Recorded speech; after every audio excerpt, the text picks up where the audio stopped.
SC ST OBC Hindu है तो महामहिम राष्ट्रपति मुर्मू जी को मंदिर में नहीं जाने दिया, तो ऐसे हिंदू राष्ट्र बनाएंगे क्या? ये एक कपोल कल्पित भ्रम है। जैसा कि सर आज यहाँ पर आप एक संगोष्ठी के रूप में कार्यक्रम कर रहे हैं, यह कैसा कार्यक्रम था सर? सबसे पहले तो मैं अपना परिचय दे देता हूँ। मेरा नाम अमर सिंह है और मैं मथुरा उत्तर प्रदेश से हूँ और हमारा धम्मा फाउंडेशन के नाम से एक संस्था है। उस संस्था में मेरी जिम्मेवारी राष्ट्रीय उपाध्यक्ष के रूप में है। तो सबसे पहले तो मैं आपका प्रबल भारत की बुनियाद और इंडिया रिपब्लिकन जो हमारे चैनल के आप साथी हैं, आपका धन्यवाद करते हैं, आपका अभिनंदन करते हैं कि आपने हमारा मौका दिया है ये इंटरव्यू लेने का। तो सर अब कब से फाउंडेशन का आप निर्माण किए हैं, क्या सोचकर मतलब इस संस्था को लेकर आए हैं आप? धम्मा फाउंडेशन के नाम से ही पता चलता है, धम्मो का मतलब होता है समता, स्वतंत्रता, बंधुता एवं न्याय, और फाउंडेशन का मतलब है नींव। इस नींव को जो मनुवादी लोगों ने खंडित किया है, उसको विसर्जित किया है, उसको पुनः स्थापित करने के लिए इस संगठन का हमने उदय किया है। और हमारा उद्देश्य है, इस संगठन का जो उद्देश्य है वो है बाबा साहब के सपनों का भारत। बाबा साहब डॉक्टर अंबेडकर ने ये कहा था कि भारत को बौद्धमय करना है, और ये बौद्धमय तभी हो सकता है जब इस देश के प्रत्येक नागरिक को समान अधिकार हो, समान शिक्षा हो, समान रूप से रोजगार हो, और उसको अपने विचारों को बोलने की, कहने की स्वतंत्रता हो, जो कि संविधान के पहले पृष्ठ पर बाबा साहब ने लिखा है, हम भारत के लोग समता, स्वतंत्रता, बंधुता एवं न्याय के आधार पर समाज व राष्ट्र का निर्माण करना है। तो लोगों के विचार में जो परिवर्तन हो गया है, देश के अंदर भ्रष्टाचार बढ़ रहा है। भ्रष्टाचार का मतलब है आचरण भ्रष्ट हो गया है, इसलिए उसको भ्रष्टाचार कहते हैं। और आचरण शुद्ध करने का एक ही समाधान है, वो है बुद्ध का धम्म। क्योंकि भारत में इसका उदय हुआ और भारत से तमाम देशों में बुद्ध गया। जैसे और आप कह वहाँ रहे हैं कि सर बुद्ध धम्म भारत में उदय हुआ, तो भारत बुद्ध की नगरी कही जाती है, तो फिर अब फिर बुद्ध धम्म की बात फिर क्यों करते हैं? जब भारत देश बुद्ध की नगरी ही है, तो फिर बुद्ध धम्म की क्या जरूरत है? जो पेड़ बुद्ध ने लगाया उसकी जड़ें हिला दी गई हैं, किसने वो हिलाया? दिख नहीं रहा, मनुवादी लोगों ने। मनुवादी लोगों ने मनुवादी लोगों ने जड़ें हिला दी, आपका कहना है। तो फिर आप समाज में किस तरीके का परिवर्तन लाना चाहते हैं? उन्होंने जो जड़ें हिलाई उसमें हिंसा का सहारा लिया, और दुनिया में हिंसा को किसी ने महत्व नहीं दिया है। बुद्ध एक ऐसे महान दार्शनिक हुए हैं, विद्वान, जिन्होंने हर प्राणी को समानता की बात की है, हिंसा की बात कहीं नहीं की है, अहिंसा की बात किया है। तो हम भी लोगों के अंदर ये चेतना पैदा करके हम हिंसा का रास्ता नहीं अपनाएंगे, हम बुद्धवादी लोग हैं। वो लोगों के अंदर चेतना पैदा होगी तो हिंसा की जरूरत नहीं पड़ेगी। वो अहिंसा के माध्यम से हम उस पुनः अपनी जो संस्कृति को जो हम खो चुके हैं उसको स्थापित कर लेंगे। सर समाज सुधार के लिए हमारे उत्तर प्रदेश के काशी में काशी सारनाथ में बुद्ध जी आए तो बुद्ध की नगरी कही गई, शिव आए तो शिव की नगरी कही गई। अगर मोदी जी आए तो क्या मोदी की नगरी कहा जा सकता है? आपने बहुत ही महत्वपूर्ण सवाल किया है और मैं धन्यवाद देता हूं आपके चैनल को कि इस तरह के आप प्रश्न उठाएंगे तो निश्चित तौर पर लोगों पर सही जानकारी मिलेगी। भगवान बुद्ध ने पहला उपदेश कहाँ दिया? सारनाथ में दिया। जी हाँ। तो सवाल खड़ा होता है कि सारनाथ में ही क्यों दिया? ये प्रैक्टिकल बात है, सिद्धांतिक बात है कि जहाँ से किसी काम की शुरुआत होती है और उसका पतन भी वहीं से होता है, और पुनः उसको स्थापित करना होता है तो उसका भी वहीं से शुरुआत होती है। बुद्ध ने पहला प्रवचन सारनाथ में दिया, और सारनाथ जो है ये बौद्धों की नगरी थी। शिव यहाँ का राजा था, बुद्धिस्ट राजा था, और उस शिव राजा को मनुवादी लोगों ने षड्यंत्र के तहत उसको फंसाया और उसको मदिरापान कराया, उसका आचरण भ्रष्ट किया। तो हमारे लोगों ने कहा कि ये तो राजा हमारा नहीं है, ये तो बड़न शंकर हो गया है। बड़न शंकर कहना शुरू किया दुखी होकर के, और धीरे धीरे उसको फिर जो है मनुवादियों ने शंकर का नाम दिया, और धीरे धीरे उसको कर दिया भोले शंकर।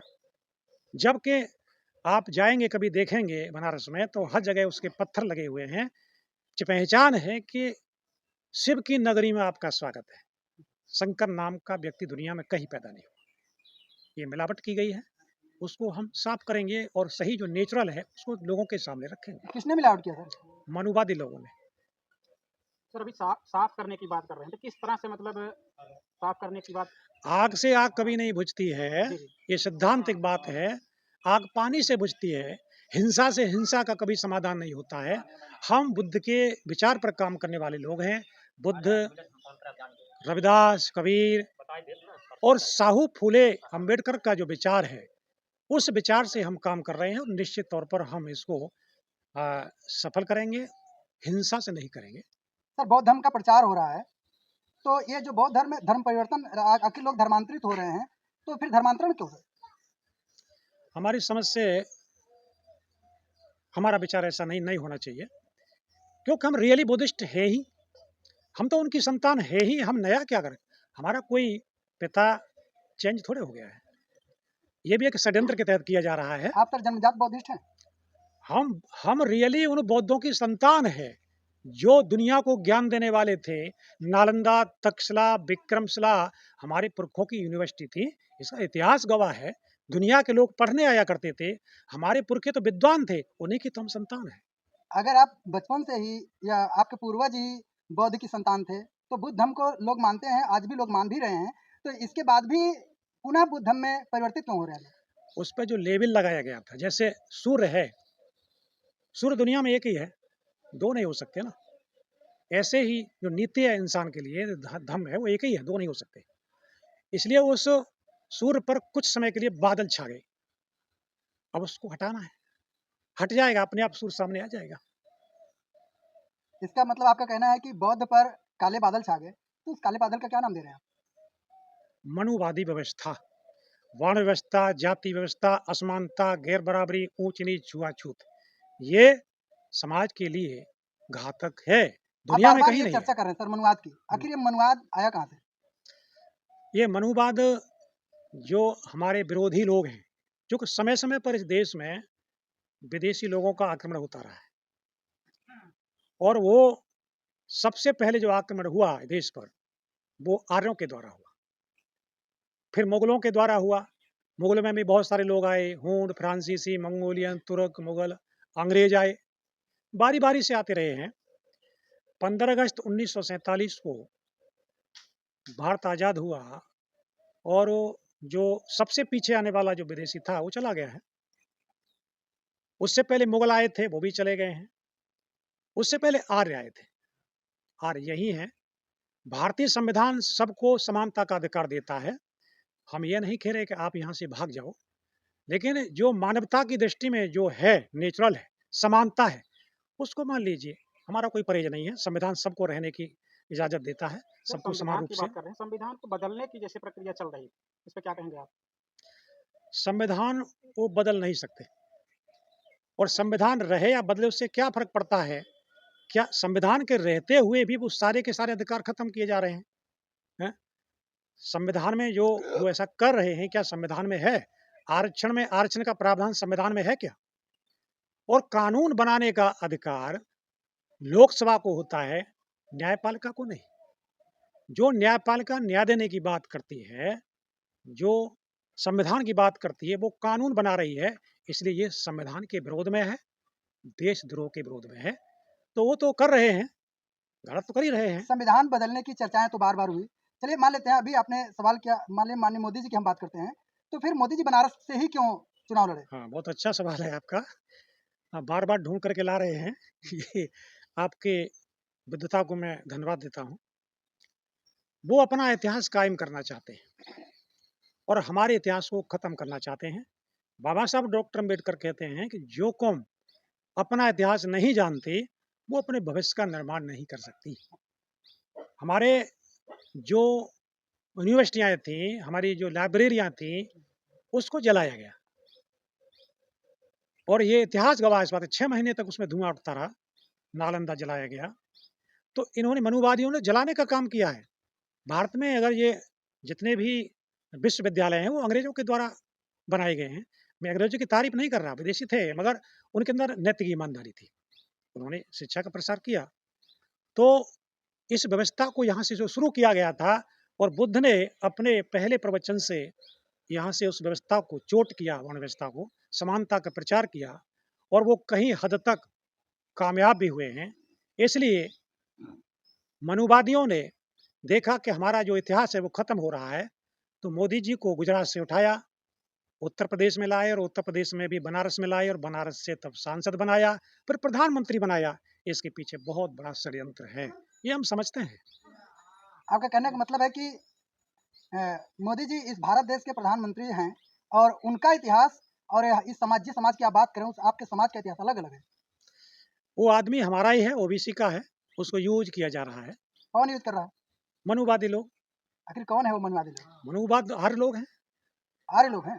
हर लोग आज भी हैं, क्योंकि दयानंद सरस्वती ने आर्य समाज की स्थापना किया कि नहीं किया? जब हिंदू होते तो आर्य समाज क्यों आया भाई? तो आपका बौद्ध धर्म में इसके लिए क्या तैयारी किया है? इसकी योजनाएं क्या है? योजना इसकी जो दुनिया वालों ने माना, दुनिया में बुद्ध की नीति गई, इसके माध्यम से जो कि मनुष्य की जो स्वाभाविक आवश्यकताएं हैं, मौलिक आवश्यकता क्या है? नंबर 1 उसको भोजन चाहिए, उसको छत चाहिए, उसको शिक्षा चाहिए, उसको स्वास्थ्य चाहिए और उसको रोजगार चाहिए। इन पांचों के अलावा जो भी मनुवादी मीडिया है वो सारा का सारा इसके अलावा सब पे चर्चा करता है। मगर धन्यवाद देता हूँ मैं सोशल मीडिया को कि वो बारीकी से इस पे विचार करते हैं और मुद्दों को उठाते हैं। तो ये हम इसकी शुरुआत कर रहे हैं। हमारे भी गांव-गांव स्कूल होंगे और हमारे विद्यालय बड़े-बड़े विद्यालय भी होंगे। हम गाँव में कैडर कैंप लगाएँगे, उनके स्वास्थ्य का परीक्षण करेंगे और उनको निःशुल्क दवा देंगे और उनके लिए आवास की व्यवस्था भी करेंगे। इस तरह से हमारा संगठन की नीति है, उसमें हम काम करेंगे। जैसे कि आप जो कर रहे हैं ऑलरेडी और भी संस्थाएं ऐसा ही कर रही हैं। अंतिम सवाल मैं आपसे पूछना चाहूँगा सर, जैसे आपने धर्म की बात किया है, तो मैं पूछना चाहूँगा कि आप किस धर्म से मिलान करते हैं? सूर्य एक है कि 2 हैं? सुर तो एक ही है। तो धम्म भी एक ही है, धम्म दोनों धम्म मैं धर्म की बात करता हूँ। धम्म जो है, धम्म के अंदर नैतिकता है, शील है, प्रज्ञा है, समता है, स्वतंत्रता है, बंधुता है और जिस धर्म की बात करते हैं, धर्म के अंदर आडंबर है, पाखंड है।